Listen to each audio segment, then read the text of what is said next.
Chapter 11. The Kenjaku Revelation. The containment of Sukuna was a bittersweet victory. It had come at a great cost, and it had not solved their ultimate problem. Kenjaku, the malevolent mastermind, was still at large.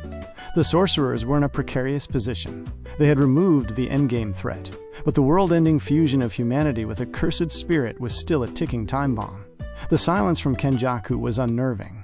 He had not reacted to the containment of his pawn. This, in itself, was a chilling omen. He was not a being to be trifled with, and his calm suggested he was already 10 steps ahead. The sorcerers gathered in a new war room, a secure, underground bunker far from the prying eyes of the world. They had to assume that the Culling Game was now a direct, personal conflict with Kenjaku. The question was, what was his next move? It was Shoko Yeri, their ever-present medical savant, who finally pieced together the fragments of a dark and horrifying truth.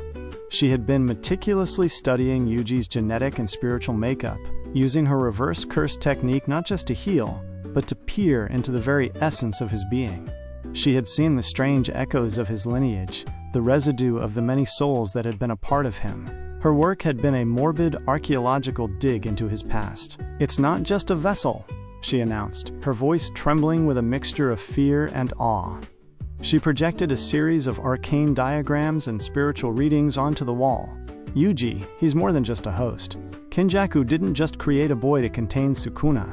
He created a perfect, living prototype of his ultimate goal." The room fell silent. The horrifying realization settled over them like a shroud. Kenjaku's plan was not simply to fuse all of humanity into a single cursed spirit.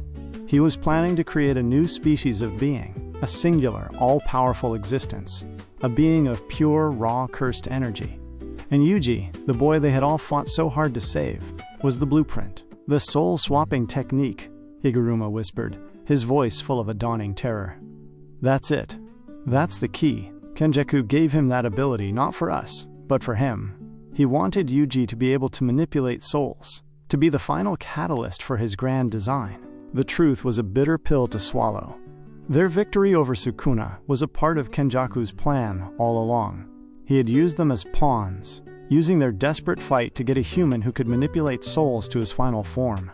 Yuji had not just saved Megumi, he had become the key to the world's destruction. Yuji, listening to the horrifying revelation, felt a cold dread settle in his stomach. He was a monster, a tool of destruction, and his very existence was a threat to everything he held dear. He had fought so hard, endured so much, only to find that his entire journey had been a part of a malevolent cosmic joke. He looked at the obsidian stone with Megumi's soul, and for the first time he felt not relief but a profound, crushing guilt. He had saved his friend, but at what cost? Had his very act of salvation brought the world one step closer to its end? The chapter ends with a chilling question. The sorcerers had prepared for a final battle with Kenjaku, but they had not prepared for the possibility that the final battle was inside them all along. The ultimate enemy was not a powerful sorcerer or a curse, but the curse that resided in the very nature of their existence. The final act was not about fighting, but about choosing a side in a war for the soul of humanity itself.